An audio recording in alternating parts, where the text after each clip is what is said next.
오늘 우리에게 주신 하나님의 말씀은 히브리서 5장 11절에서 14절까지의 말씀입니다. 예, 같이 읽겠습니다. 시작. 멜기세덱에 관하여는 우리가 할 말이 많으나 너희가 듣는 것이 둔함으로 설명하기 어려우니라. 때가 오래되었으므로 너희가 마땅히 선생이 되었을 터인데 너희가 다시 하나님의 말씀의 초보에 대하여 누구에게서 가르침을 받아야 할 처지니 단단한 음식은 못 먹고 젖이나 먹어야 할 자가 되었도다. 이는 젖을 먹는 자마다 어린 아이니 의의 말씀을 경험하지 못한 자요. 단단한 음식은 장성한 자의 것이니 그들은 지각을 사용함으로 연단을 받아 선악을 분별하는 자들이니라. 아멘. 아멘. 오늘 본문 말씀을 가지고 선악을 분별하는 사람들, 이런 제목으로 함께 은혜 나누겠습니다. 시작. 선악을 분별하는 사람들. 아멘. 제가 부주제로는 하나님이 주신 복을 누리는 방법이라고 적었습니다. 정해보았습니다. 예, 선악을 분별하는 사람들, 예, 그 이면에는 하나님이 주신 복을, 예, 선악을 분별하는 사람은 누릴 수 있고 선악을 분별하지 못하는 사람들은 주신 것을 못 누린다는 거죠. 예, 그 말씀을 한번 오늘 말씀을 히브리서 5장을 통해서 살펴보기를 원합니다.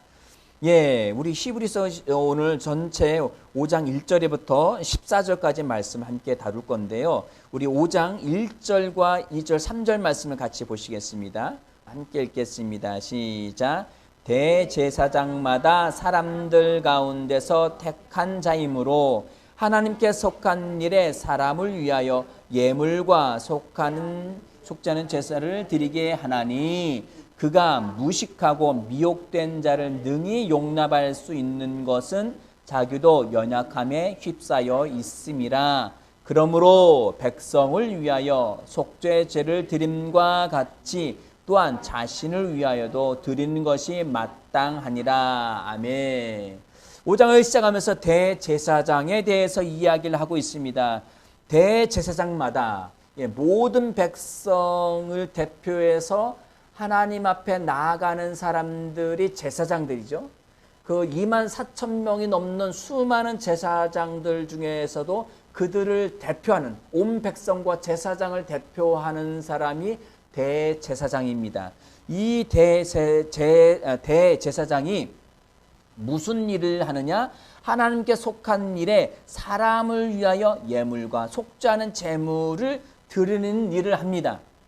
하나님께 사람이지만 하나님께 속한 일, 또한 하나님에 속한 일에 사람을 위하여서 하나님과 사람의 중보자가 되어서 어떤 일을 합니까? 예물과 감사의 예물, 여러 가지 예물과 속죄하는 제사, 백성들이 지은 모든 죄들을 가지고 그 속죄하는 제사를 하나님께 드리는 사람입니다.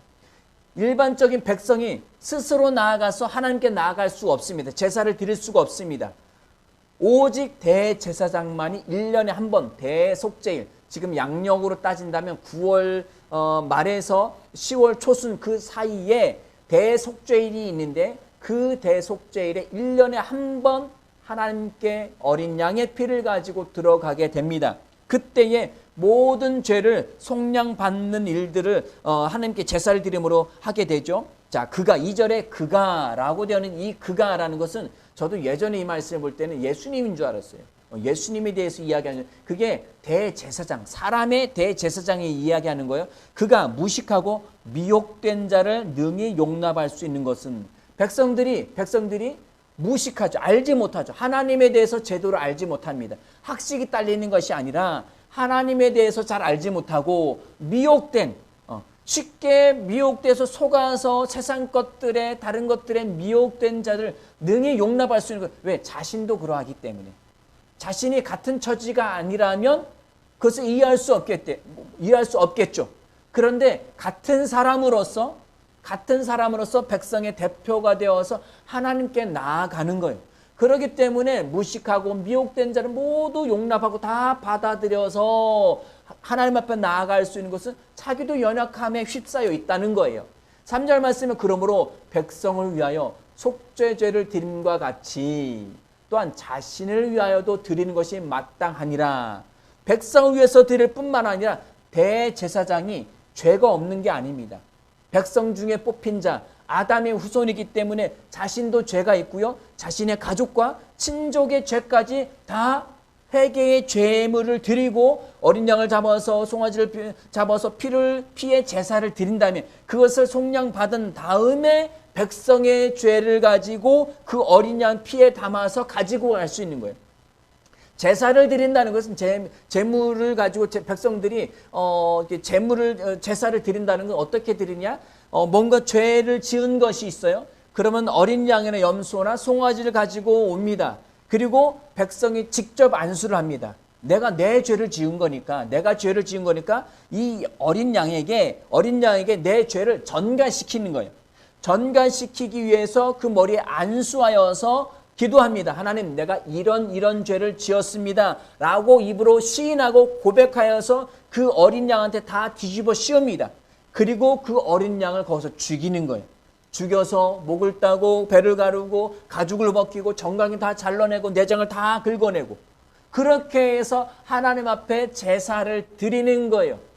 그렇게 하는 건데 대제사장이 모든 백성 제사장들을 대표해서 그 일을 동일하게 하되 어린 양의 피를 지성소까지 가지고 들어가게 됩니다. 1년에 한 번 있는 일들이죠. 그래서 이 존귀는 아무도 스스로 취하지 못하고 오직 아론과 같이 대제사장인데 아무나 이 사람이 참 믿음의 생활, 경건 생활 잘하니까 이 사람을 대제사장 삼자라고 투표하고 거수해서 뽑는 것이 아니라 아론의 자손만 가능한 거예요. 하나님이 율법의 대표로 모세를 세웠어요. 모세는 아론의 동생이죠. 그리고 그 다음에 미디암이라는 누나가 있었어요. 아론, 미디암, 모세 이렇게 3남매가 있었는데 첫째는 아론은 이 아론을 제사장 삼으셨어요. 앞으로 이 아론의 후손들만 제사장의 일을 할 수 있어 라고 하나님께서 말씀하셨습니다. 우리가 예전에 옛날부터 조선시대로 따진다면 왕의 혈통을 가진 사람만이 거기에 왕이 될 수 있는 것처럼 이 제사장, 아론의 혈통으로 태어난 사람만이 제사장이 될 수 있고 그리고 대제사장이 될 수 있습니다. 그래서 말씀하는 겁니다. 이 존귀는 아무로 스스로 취할 수 있는 것이 아니라 아론과 같이 하나님의 부르심을 받은 자, 소명받은 자, 하나님의 콜링, 이 받은 자라만 자라야만 가능하다는 거예요. 그래서 5절 말씀 읽겠습니다. 5절입니다. 시작. 또한 이와 같이 그리스도께서 대제사장 되심도 스스로 영광을 취하심이 아니요 오직 말씀하시니가 그에게 이르시되 너는 내 아들이니 내가 오늘 너를 낳았다 하셨고. 자, 이렇게 하나님의 부르심을 받은 대제사장만이 대제사장이 될 수 있는데 이와 같이 누구도 그리스도. 구약은 신약의 그림자입니다. 신약에 오실 예수 그리스도에 대해서 예표로 그림자로 이런 것을 이야기하는데 다 드러낼 수 없으니까 사람이나 어떤 것들을 대상으로 해서 나타낸 거예요. 예루살렘 성에 있는 그 성전들, 그리고 성막, 그리고 제사장 역할, 모세 모든 것을 사람을 통해서 그리고 기구와 또한 모형들을 통해서 하나님이 구약에 다 적어 놓은 거예요. 그래서 이 구약에 빠져 있으면 그냥 그대로 빠져 있으면 신약을 잘 모를 수 있어요. 구약을 알되 신약에 오신 예수 그리스도를 정확하게 알아야 신약의 말씀들을 정확하게 알아야 구약의 말씀들을 제대로 해석할 수가 있습니다. 아멘. 우리 여기 이제 주영 형제가 저를 알기 위해서 제가 여기 서 있는데 그림자가 여기 지었어요. 이 그림자를 계속 날마다 연구를 하고 있어요. 그림자의 길이, 그림자의 모양, 그림자의 형태, 그 모든 것을 낱낱이 분석해서 아무리 잘 안들 제대로 알 수 있겠습니까? 아침에 뜬 그림자와 정오에 진 그림자, 그리고 저녁해의 그림자가 다 달라요. 구름 꼈을 때의 그림자 어떤 때 또 사라져요. 또 밝게 빛나면 또 강력하게. 아침엔 길죠. 오후에는 짧아요. 저녁에 또 길어요. 이게 뭐지? 아무리 제대로 알려고 해도 제대로 알 수가 없습니다. 자, 그림자를 제대로 알려면 뭘 알아야 돼요? 실체를 알아야죠. 실체를 정확하게 알면 그림자가 왜 바뀌는지, 왜 이런 형태로 되어지는지가 분명하게 됩니다. 아멘. 수건을 뒤집어 썼을 때는 제대로 알지 못하지만 수건을 밝히 그것을 드러내면, 그것을 벗으면 밝히 아는 것처럼 우리가 예수 그리스도에 대해서, 신약에 대해서 정확하게 알아야 합니다. 특히 신약 중에서도 사도행전부터 계시록까지의 말씀을, 특히 바울 서신서들을 잘 알아야 합니다. 신약하면 예수님이 오신 성탄의 메시지, 그리고 십자가의 죽음이 기록되어 있는 복음서를 정확하게 알아야 되지 않습니까? 라고도 할 수 있습니다. 분명합니다. 맞습니다. 그럼에도 불구하고 복음서가 기록될 때까지만 해도 그것은 구약입니다.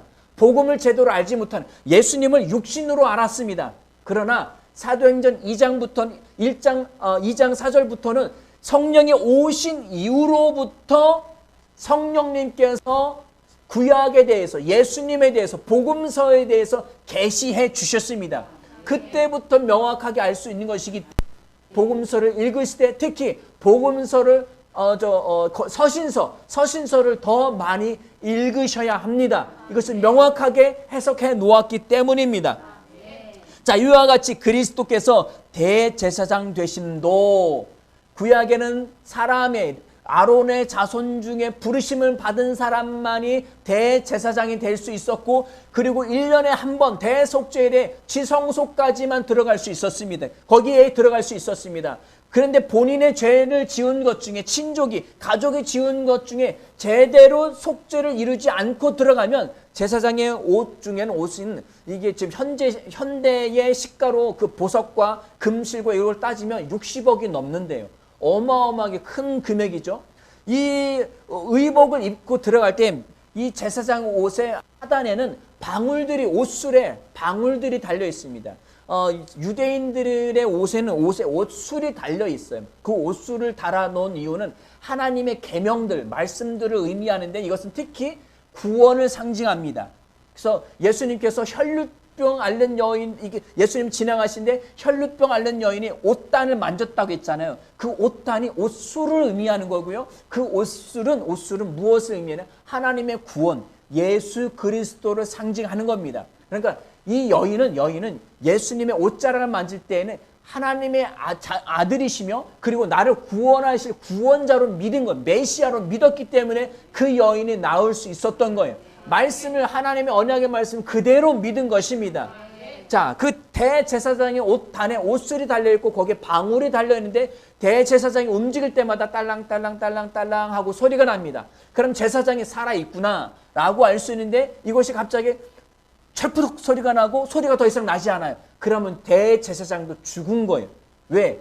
죄를 온전히 속죄하고 들어가지 않았기 때문에 대제사장도 그 죄로 말미암아 죽을 수 있다는 거예요. 대제사장의 그 속량 사역과 속죄의 사역은 이게 한 번에 영원히 끝나는 것이 아니라 매년 합니다. 매년 하기 때문에 이제 히브리서를 넘어가면 그 속죄는 매년 그 지은 죄들을 기억나게 한다는 거예요. 기억나게 한다는 거예요. 어떤 분하고 이제 만날 기회가 있어서 식사하면서 끝나고 오면서 말씀을 나누는데, 교회에서 이제 이렇게 가르침을 받은 거죠. 이제 새벽 기도 나가시나요? 했더니 요즘 못 나간대. 코로나 있은 이후로 잘 못 나가신다고 그러더라고요. 그리고 나간다 하더라도 몸도 불편하지만 나간다 하더라도 기도가 잘 안 된대요. 기도가 안 나오는데요. 왜? 교회에서 시키기를 뭐라고 시켰느냐? 죄를 다 고백하고 다 속죄, 다 죄를 자백해야만 그 다음부터 기도가 잘 나오는데, 그 죄 지은 죄가 너무 많아서 그거가 잘 안 된다는 거예요. 맞는 말이죠. 예, 지은 죄들을 하나하나 자백하다 보면은 자백하던 마음도 후련하고, 그리고 하나님 앞에 나아갈 용기도 얻게 되고, 그리고 거기서 기도줄이 잡혀서 또 이것저것 주님께 아뢰할 것도 나오고 이렇게 됩니다. 그런데 이것은 맞는 이야기는 하지만 이것은 율법주의적인 거예요. 이것은 지극히 어린아이적인 것입니다. 자, 과거에 지은 죄들을 기도할 때마다, 매일 나갈 때마다 계속 이야기한다면 히브리서에서 이야기는 단 한 번의 제사, 예수님께서는 단 한 번 십자가에 못 박혀 죽으셨습니다. 여기 단번이라는 그 단어의 의미는 딱 한 번이에요. 딱 한 번 예수님이 죽으셨지 매번 죽으신 게 아니에요. 역사 이래로 매년 역사 이래로 계속해서 죽으신 것이 아니라 딱 한 번 죽으셨어요. 단 한 번의 희생, 자신을 어린 양 삼으시고 자신이 어린 양 되셔서 자신의 모든 피를 다 흘리셨어요. 예수님이 흘리시고 그 흘리신 피를 가지고 부활하신 예수님이 대제사장이 되셔서 그 피를 가지고 하나님의 성소, 지성소까지 들어가셔서 하나님께 영원한 속량을 이루셨습니다. 그럼 그 속량 사역은 단 한 번에 끝나는 거예요. 아멘? 그럼 우리의 과거의 죄, 현재의 죄, 미래의 모든 죄까지 다 용서함 받은 거예요. 속량 값이 지불되어진 거예요. 내가 지금 예수 믿었으니까 지금까지 지은 죄를 용서받았는데 앞으로 지은 죄는 우리가 계속 회개되지 않습니까? 라고 하면 그러면 그 지을 때마다 예수님 계속 죽으셔야 돼요. 근데 예수님은 단 한 번 죽으셨다는 이야기는 하나님의 그 신비한 능력으로 내가 과거, 현재, 미래에 속한 모든 죄 지을 가능성마저도 다 속량하고 값을 치르신 겁니다. 그래서 예수님이 친히 죄가 되셔서 고린도전서에 나오는 친히 죄가 되셔서 죄가 됐으면 어떻게 해야 돼요? 죄인은 어디 가요?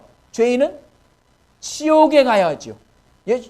죄인은 지옥에 가는 겁니다. 예수님이 친히 그 죄값을 치르기 위해서 지옥까지 가셔서 완전히 죄값을 치르셨습니다. 하나님의 형벌을 다 치르신 거예요.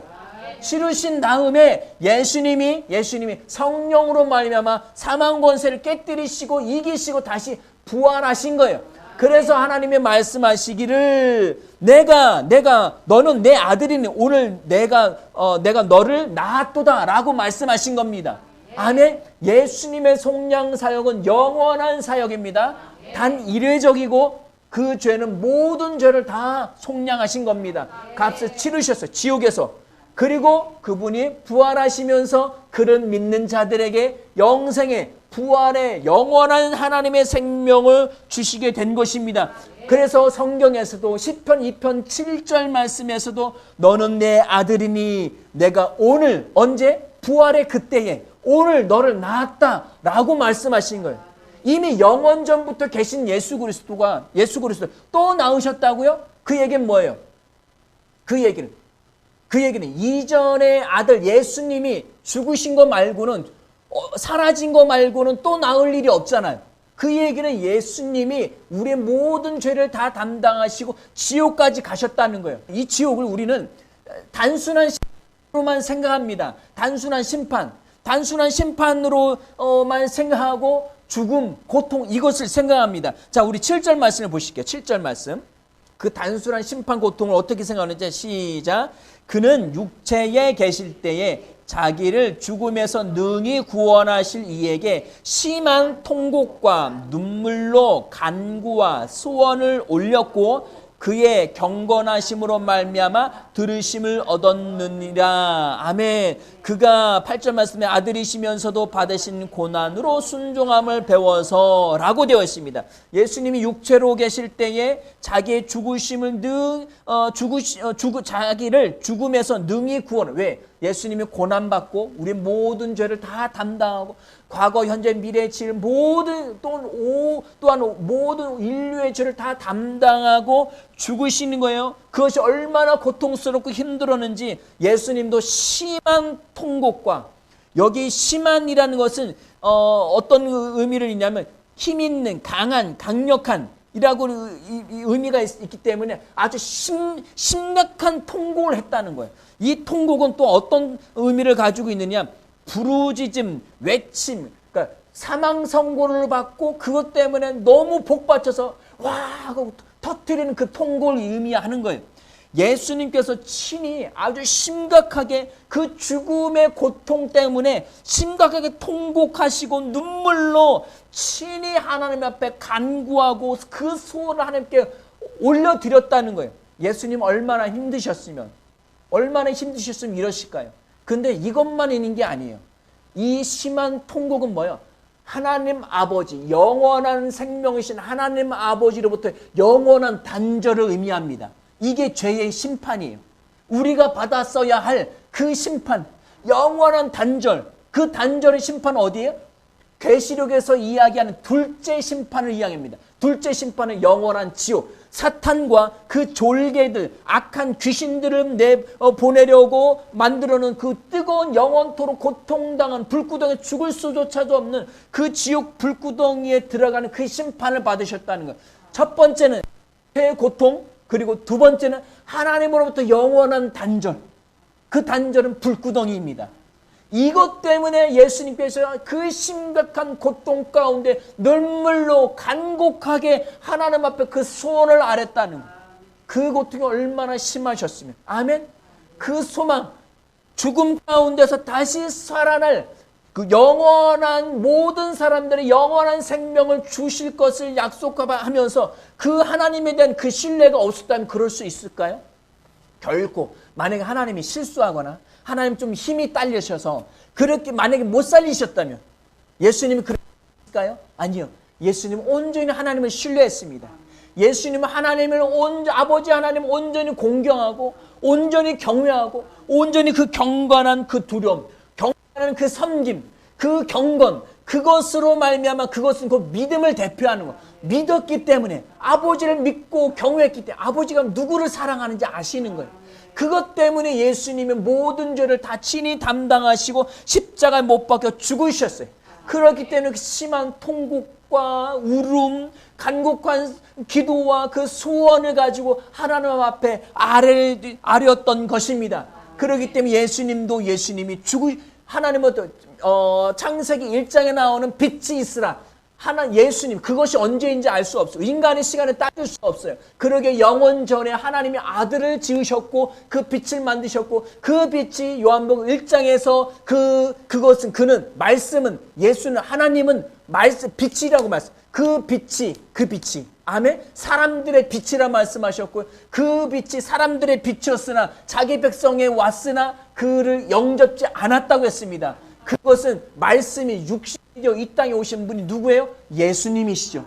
그 예수님이 친히 우리 죄를 담당하시고 십자가에 못 박혀 죽으신 줄 믿으시기 바랍니다. 그것 때문에 눈물로 호소하신 거예요. 그래서 영원한 지옥까지 가셨고 그 예수님이 완전히 하나님으로부터 단절된 상태에서 하나님이 그 아들의 그 기도를 아시죠? 왜 살려야 되는지 아시는 거예요. 그래서 그 기도에 대해서 들으심을 받고 성령으로 말미암아 예수님도 그때 다시 태어나시게 된 겁니다. 그래서 너는 내 아들이니 그 부분만 같이 읽겠습니다. 이르시되 너는 내 아들이니 내가 오늘 너를 낳았다 하셨고 아멘. 하나님이 예수님을 직접 또한 낳으셨습니다. 사망 가운데서 다시 일으켜 세우셨다면 하나님이 영생을 주셔서 세우셨다면 우리도 그렇게 다시 난 거가 되는 겁니다. 거듭난 다시 태어난 자가 되는 거예요. 니고데모는 종교적이고 율법적인 사람 이 말을 잘 알아듣지 못해요. 이것을 제대로 알아듣고 터지면 인생이 쉬워지고 인생이 기쁨과 감격과 감사가 넘치는 줄 믿으시기 바랍니다. 삶이 고단하십니까? 이것을 기억하십시오. 내가 어떻게 구원받았는지, 어떻게 내가 거듭나는지, 어떻게 새 생명 얻었는지, 어떻게 내가 새로운 창조물이 되었는지를 기억하시길 바랍니다. 아멘. 내가 오늘 너를 낳았다. 이것 자체가 우리에게 복음인 것입니다. 자, 6절 말씀 읽으시겠습니다. 6절입니다. 시작. 또한 이와 같이 다른 데서 말씀하시되 네가 영원히 멜기세덱의 반차를 따르는 제사장이라 하셨으니 하면 시편 110편 4절의 말씀에서 인용한 겁니다. 네가 영원히 멜기세덱의 반차를 따르는 제사장이 되었으니 여기 멜기세덱은 아브라함의 가족들이 다 아말렉 포로로 잡혀갔을 때에 아브라함이 그 자신이 기르던 종들을 그 400명을 데리고 가서 모든 것을 다 쳐부수고 그 5 왕을 다 쳐부수고 아브라함이 자신의 모든 식소를 다 살려 돌아올 때에 한 왕에는 샬렘 왕이 나타났을 때에 이 멜기세덱이라고 하는 살렘의 왕이 나타났을 때 자신의 11조를 10의 1을 구분하여서 드린 부분에 대해서 이야기를 하고 있는 것입니다. 내가 영원, 누구의? 네가는 예수님에 대해서 이야기를 해. 내가 영원히 멜기세덱의 반차를 따르는 이라고 되어 있는데 이 시편 110편의 말씀에 어떻게 되어 있느냐 한번 찾아볼게요. 시편 110편 1절입니다. 예, 같이 읽을게요. 다윗의 시입니다. 시작. 여호와께서 내 주에게 말씀하시기를 이라고 되어 있습니다. 여호와께서 내 주에게. 여기 나는 누구예요? 다윗이 쓴 시라고 되어 있잖아요. 글씨 읽으실 줄 알죠? 자, 여호와께서 내 주에게, 다윗의 주에게. 자, 여호와는 계시는데 다윗의 주인이 따로 있어요. 왕이 따로 있어요. 주에게 말씀하시기를 내가 내 원수들로, 여기 내가 여호와 하나님이 다윗의 주의 원수들로 내 발판이, 그 주의 발판이 되게 하기까지 너는 내 오른편에 앉아 있으라 하셨도다. 자, 하나님, 여호와 하나님의 오른편에 앉으시는 분이 누구예요? 에베소서 1장 그리고 2장에 하나님 오른편에 앉으신 분, 예수님이시죠. 여호와께서 다윗의 주이신 예수에게 말씀하시기를 여호와께서 예수의 원수들로 내 발판, 예수의 발판, 왕의 보좌의 발판이 되게 하기까지 너는, 예수는 내 여호와의 하나님의 오른편에 앉아 있으라 하셨도다. 아멘. 이 이야기인 거예요. 이것을 토대로 해서 4절 말씀에 여호와는 맹세하고 변하지 아니하시리라 이르시기를 너는 멜기세덱의 서열을 따라 영원한 제사장이라 하셨도다. 예수님에 대해서 이야기하는 너는, 예수는 멜기세덱의 서열을 따라. 우리 여기 신약성경 반차로 써 있는데 여기는 또 서열이래요. 이 이야기가 어떤 계열, 계통을 이야기하는 거예요. 이 이야기를 이제 좀 이렇게 풀어서 말씀을 드린다면 이 계열이라는 것은 서로 관련이 있거나, 그러니까 그 국어 사전에 이렇게 나와 있습니다. 서로 관련이 있거나 유사한 점이 있어서 한 갈래로 이어진 계통이나 조직. 쉽게 얘기하면, 다시 얘기하면 계열 그룹사. 삼성, LG 계열 그룹사. 삼성이에요, 통틀어. 그런데 거기에 또 나뉘죠. 계열사. 또한 대학의 계열, 인문 계열, 자연 계열, 사회 계열 이렇게 나누죠. 그리고 소위 말하면 우리 어린이들을 위해서 고양이과. 고양이과는 뭐가 있죠? 고양이과는 고양이도 있고요, 표범도 있고, 호랑이도 있고, 사자가 있어요. 사자를 보고 뭐라고 해요? 사자를 보고 호랑이다라고 해요. 그건 잘 모르는 거예요. 잘 모르는 사람이 그래요. 그럼에도 고양이과인데도 사자는 사자라고 하고 호랑이는 호랑이라고 해요. 그런데도 다 고양이 계열이에요. 자, 멜기세덱의 계열이라 하는 거예요. 자, 대제사장의 계열을 따르지 아니하고 아론은 누구예요? 모세의 형제죠. 모세의 형제인데 이 아론은 누구의 후손이에요? 아담의 후손이에요. 죄인의 후손이에요. 아담의 후손 중에 하나님이 아론을 선택하셨고 그를 하나님의 거룩한 일을 담당하는 부름을 부르셨어요. 그 사람만은 수많은 죄인 중에서도 아론의 후손인 대제사장만 지성소에 들어갈 수 있어요. 그런데 예수님이 이 아론의 계열을 따르지 않으시고 멜기세덱이라고 하는 이 멜기세덱의 서열을 따르셨어요. 왜? 이 멜기세덱은 살렘 왕이고 성경에서 무엇이라고 얘기해? 어미도 없고 아버지도 없고 이 세상에 속한 사람이 아닌 것처럼 표현해요. 그럼 뭐예요? 구약에 나타난 예수 그리스도입니다. 구약에 나타난 예수. 그게 무슨 말? 자, 구약에 대제사장이 있는데, 자, 구약에 어린 양이 있는데 예수님이 신약의 어린 양이 되셨죠. 영적인 어린 양. 그렇죠? 구약에는 또 따로 대제사장이 있었는데 신약에 예수님이 영적인 대제사장이 되셨어요. 구약에는 이 땅에 있는 존재가 아니라 어미도 없고 아비도 없고 영원 전부터 있었던 샬렘, 예루살렘이라는 그 샬렘, 그 얘기를 하는 거예요. 평화의 왕. 평화의 왕이라는 그 샬렘 지역에 멜키세덱이라는 왕이 있었는데 어미도 없고 아비도 없고 영원전부터 있었다는 그 멜키세덱이 구약이 있었다면 신약에는 예수님이 그 제사장 계열로서 왕의 계열로서 예수님이 영적인 왕이 되셨다는 거예요. 하나님 앞에 영원한 대제사장이 되셨다는 거예요. 아멘. 이해가시죠?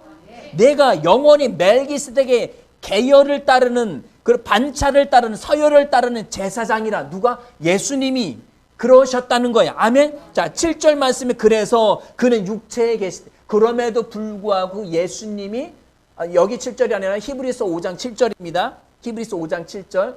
그는 예수님은 육체에 계실 때 다시 예수님으로 돌아와서 육체에 계실 때에 자구의 죽으심 그럼에도 불구하고 영적인 일을 담당하셨음에도 불구하고 우리 죄를 다 담당하시기 위하여서 예수님이 육체로 계셔서 육체의 모든 고통과 눈물과 그 모든 것을 다 담당하셨다는 이야기입니다. 그래서 8절 말씀은 그가 아들이시면서도 받으신 고난으로 순종함을 배워서 이 순종함을 배웠다는 것은 하나님이 야 아들 예수야 네가 내 마음 알지. 내가 저 무지한 백성들을 좀 내 영생의 생명을 다시 줘야겠는데 어떻게 죄인 그 아론의 후손으로 모세로 율법을 어떻게 해결할 수가 없어. 어떻게 해야겠니? 그럼 네가 가서 그 일을 해결해야 되지 않겠냐? 그럼 예수님이 자원에서 오신 거예요. 수동태가 누가 시켜서라기보다는 능동태로 여기서 순종함을 배워서라는 단어가 능동태예요. 능동태. 자원하여서 직접 그 고난을 여기 고난 그 자체입니다. 이 고난이라는 단어가 어떤 의미를 갖고 있냐면은 고통스러움을 체험하다 그리고 견디다. 고통스러움을 체험하는 것이 고난입니다.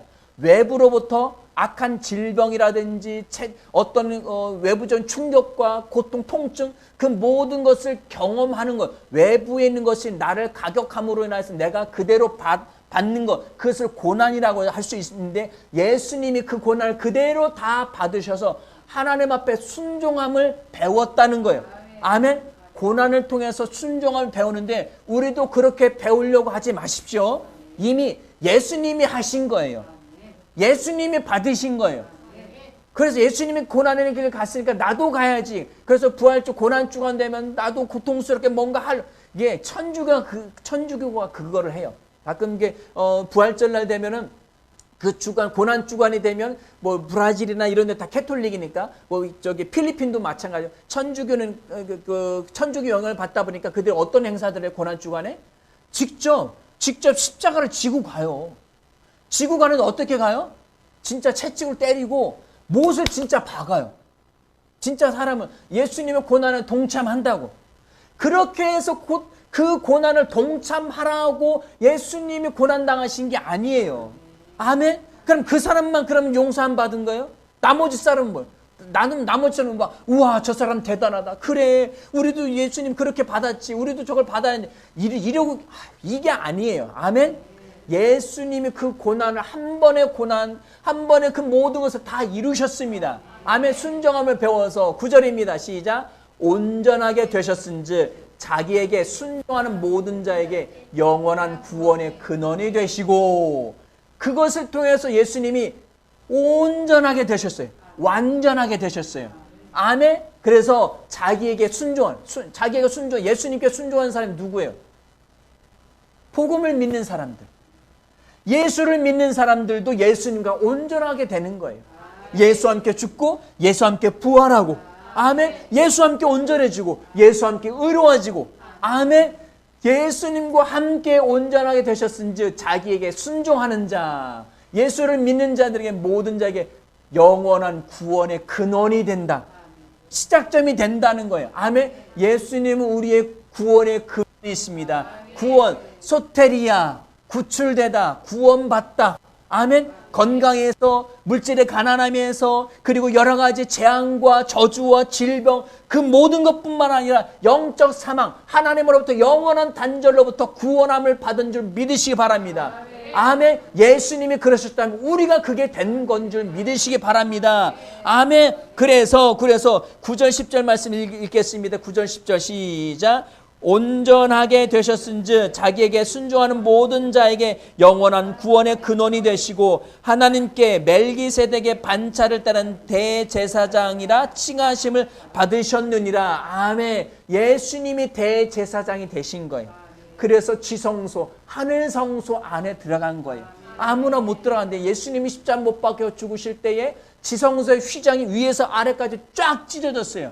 그게 찢어질 수 있는 휘장이 아니에요. 왜냐하면 그 휘장은 구약의 율법대로 그 계획 성막을 짓는 그 계획표대로 한다면 이것이 10cm에서 15cm나 되는 두꺼운 천입니다. 사람이 말로 이렇게 찢을 수 있는 게 아니에요. 엄청나게 사람이 일일이 다 이것을 뜨개질해서 짜은 거예요. 엄청나게 단단한 거, 찢어질 수 있는 게 아니에요. 그런데 그것을 예수님이 육체가 죽으심으로 그것이 찢어진 거예요. 그 찢어짐은 예수님의 죽으심을 표현한 겁니다.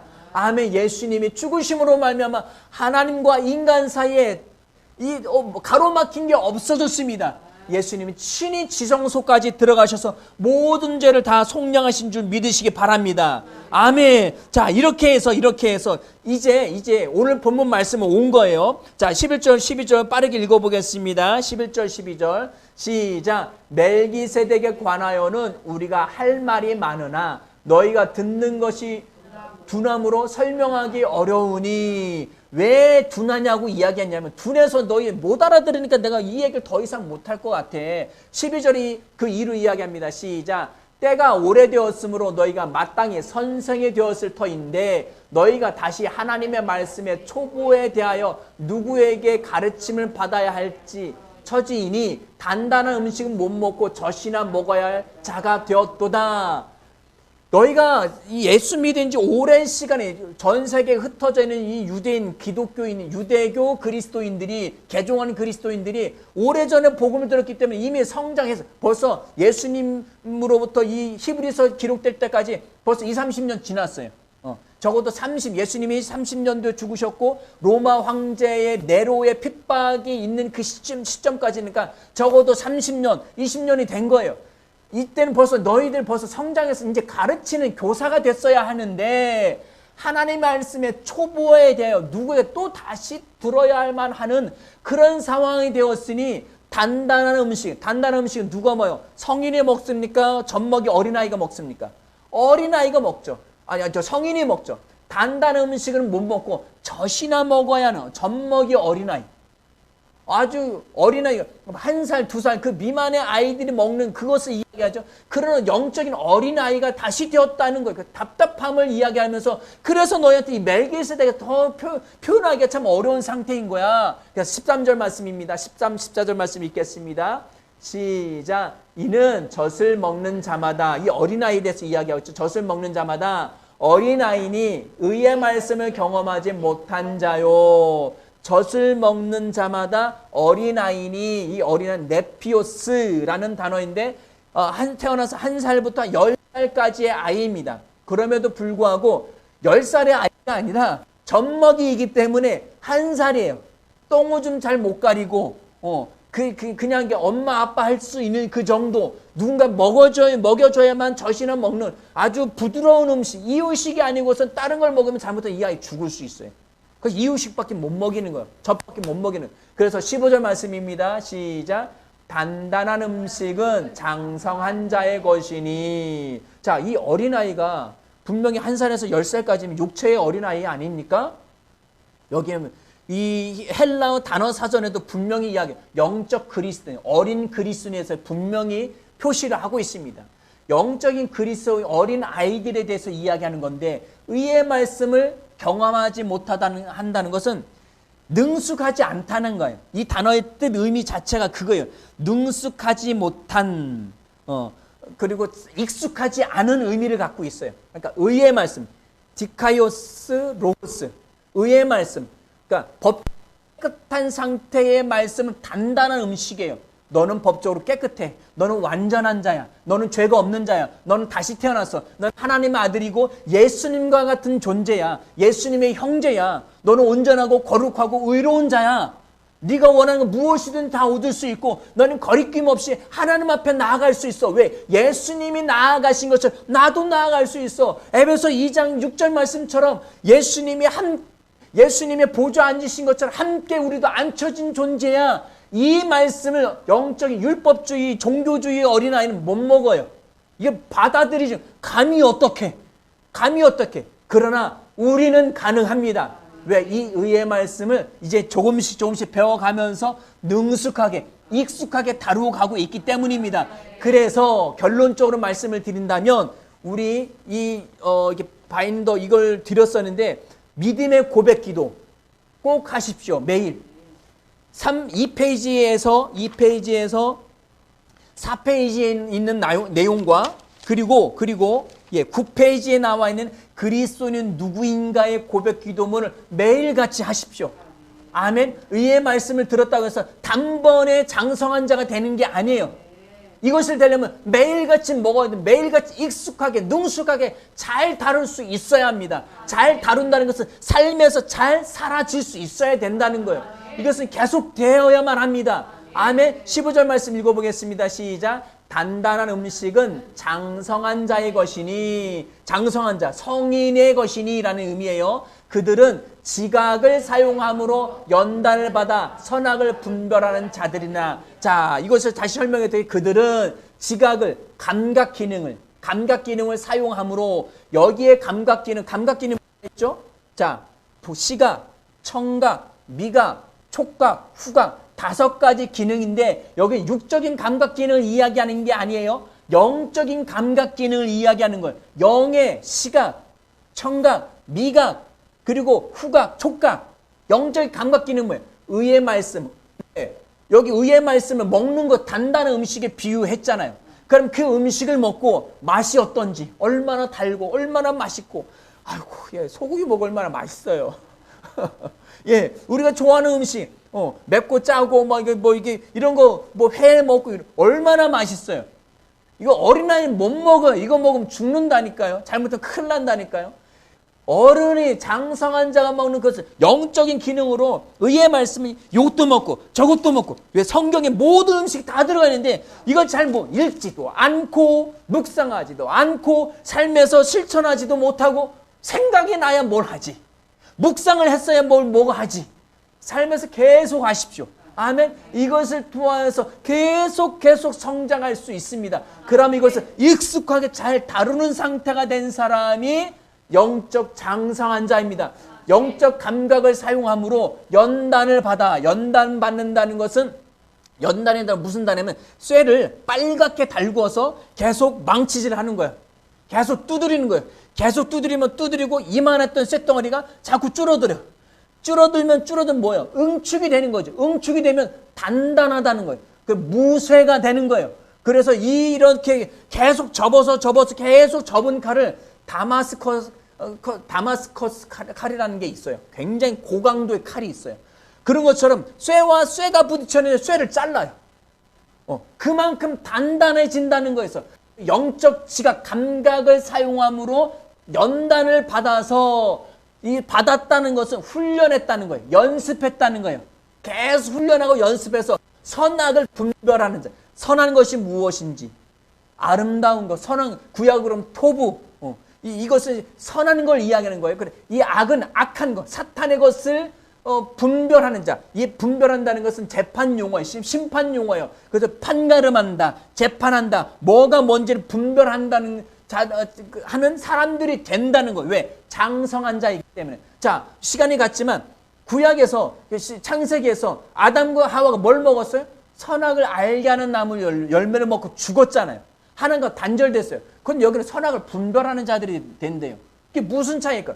거기서의 선악은 선과 악을 알게 하는 지식의 나무이긴 하지만 그것을, 선과 악을 동시에 아는 것이 아니라 악을 경험함으로 말미암아 타락한 상태를 이야기하는 거예요. 그 열매이지만 여기서 선과 악은 선과 하나님의 것과 사탄의 것을 분별해서 하나님의 것 계속 찾아가는 거. 아, 이거 사탄의 것이야. 너 사탄 떠나가. 악한 질병도 떠나가. 이것을 영적으로 얻은 거는 넌 떠나가. 나는 의의 말씀을 선택해서 하나님께 나아갈 거야. 하나님의 말씀을 살 거야. 이렇게 분별하는 장성한 자가 된다는 것입니다. 아멘. 저와 여러분들이 영적으로 장성한 자들이 되시길 바랍니다. 선악을 올바로 분별하시는 분들이 되시기 바랍니다. 무엇을 통해서 의의 말씀을 계속 먹고 묵상하고 삶에 적용하고 이것을 계속 능숙하게 잘 다룰 수 있는 상태. 그럼 능숙하게 다루는 상태는 어떤 상태일까요? 그걸 알아보려면 삶에서 적용하는 거죠. 그것은 다른 사람에게 가르칠 수 있는 상태여야 합니다. 다른 사람한테. 여기서 너희가 때가 오래 지나서 선생이 되어야 하는데 라고 되어 있잖아요. 자, 에베소서 4장 말씀 보실게요. 에베소서 4장 11절에서 14절까지만 보시겠습니다. 에베소서 4장 11절부터 읽겠습니다. 시작. 그가 어떤 사람은 사도로, 어떤 사람은 선지자로, 어떤 사람은 복음을 전하는 자로, 어떤 사람은 목사와 교사로 삼으셨으니, 교회에 있는 오중직이에요. 5가지 중요한 직책들, 교사, 장성한 자에 대해서 이야기하는 겁니다. 사도, 선지자, 복음전도자, 목사와 교사. 자, 그 다음 12절부터 읽겠습니다. 이는 성도를 온전하게 하여 봉사일을 하게 하며 그리스도의 몸을 세우려 하심이라. 이런 장성한 자는 성도를 섬기고 가르치고 그리고 케어하는 사람들이에요. 아멘. 그럼 커서 뭐 하려고? 이거 하는 거예요. 아이고 별거 아니네요. 아이고야. 그러니까 영적 어린아이인 거예요. 이것을 성장하지 않으면 하나님이 주신, 제가 일부러 부제목에 하나님이 주신 복들을 누리는 방법이라고 한 이유는 영적 어린아이를 위해서 한 거예요. 이걸 얻기 위해서도 좀 성장하라고. 주신 건강도 누리고 주신 물질의 복도 누리고 환경도 다루고 사람들 모든 것을 다루고 그리고 내가 원하는 대로 바꾸고 통치하는 삶을 누리려면 성장해야 되고요. 이 성장한 사람은 사도로서 선지자로서 복음 전도자로서 목사와 교사로 교회에서 섬기는 사람들입니다. 아멘. 이러기 위해서는 성장해야 합니다. 아멘. 이 중요성을 모르는 것은 그것을 와닿지 않은 아직 어린아이이기 때문입니다. 아멘. 자, 성도로 온전히 봉사의 그리스도 몸을 세울, 그리스도 몸이 성도이기 때문입니다. 13절 말씀 읽겠습니다. 13, 14절 시작. 우리가 하나님의 아들을 믿는 일에 하나가 되어 온전한 사람을 이루어 그리스도의 장성한 분량에 충만한 데까지 이르리니, 이는 왜냐하면 우리가 이제부터 어린아이가 되지 아니하여 사람의 속임수와 간사한 육에 빠져 온갖 교훈의 풍조에 밀려 요동하지 않게 하려 함이라. 아멘. 성장하지 않으면 계속 베드로가 물 위를 걷다가 풍랑을 보고 바다에 빠져드는 것처럼 환경을 보고 건강을 보고 사업을 보고 그리고 경제적 인플레이션 여러 가지 직장의 일들, 사람의 일들, 가족의 일들 때문에 맨날 허우적 되게 됩니다. 맨날 허우적, 그래서 세상에 휘말리는 사람, 영적 어린아이가 됩니다. 그 상태이기 때문에 그런 거예요. 그러나 날마다 의의 말씀을 선포하고 의의 말씀을 적용하고 날마다 장성하면 물 위로 걷는 사람이 됩니다. 아멘. 물 위로 걸어서 환경을 다스리고 통치하고 사람에 대해서는 사랑, 믿음과 사랑으로 섬기고 존중하는 사람이 되는 거예요. 그리고 교회에 대해서는 섬기는 자, 사도로서 선지자로서 또한 목사와 교사로서 여러 가지 직책을 맡아서 일을 감당하는 사람이 되는 거예요. 물론 모든 것을 하나님 주신 영적인 복들을 당연히 누리죠. 아멘. 저와 여러분들이 선악을 분별할 수 있는 분들이 되시길 바랍니다. 장성한 자들이 되길 바랍니다. 그래서 어느 것도 두렵지 않고 여호와 나의 목자, 내가 부족함이 없으리로다. 눈물을 줄줄줄 흘리면서 부족하니까 그것 때문에 막 이렇게 나가는 게 아니라 이미 우리는 하나님의 영적인 꼴을 다 주셨고요. 쉴만한 물가이신 예수 그리스도의 영생의 샘의 근원을, 성령을 우리 안에 이미 주셨습니다. 아멘. 항상 누리는 거예요. 아멘. 기도와 간구로 누리는 거예요. 아멘. 자, 냉장고를 말씀드려서 냉장고에 자물쇠가 달려 있어요. 이 자물쇠는 예수 그리스도 이름이에요. 예수 그리스도는 열고 열었는데 아무것도 안 보여. 아무것도 안 보여. 왜 안 보여요? 기도하지 않았으니까. 기도와 간구는 내가 구하고 기도하는 것마다 거기에 뿅뿅뿅뿅 나타나요. 뿅뿅뿅뿅 나타나. 기도하지 않으면 냉장고 열어도 뭐가 있는지 아무것도 안 보여. 나타나지 않아. 마치 개시. 불이 켜져서 이제 원래 있었던 것이 나타나는 것처럼 각각의 것이 나타나는 거예요. 아멘. 한 인간과 하나님의 소통의 통로로 하나님이 기도와 간구를 주신 줄 믿으시기 바랍니다. 날마다 기도하십시오. 날마다 의의 말씀을 믿음의 고백기도, 그래서 누군가 고백기도 계속 선포하시고 말씀을 읽으심으로 말미암아 그 말씀, 의의 말씀 능숙하게 능히 잘 다루어서 여러분들이 선악을 잘 분별해서 장성한 자의 삶, 누리는 자의 삶, 교회를, 성도를 섬기는 자의 삶을 사시기를 예수 이름으로 축원합니다. 아멘. 기도하시겠습니다.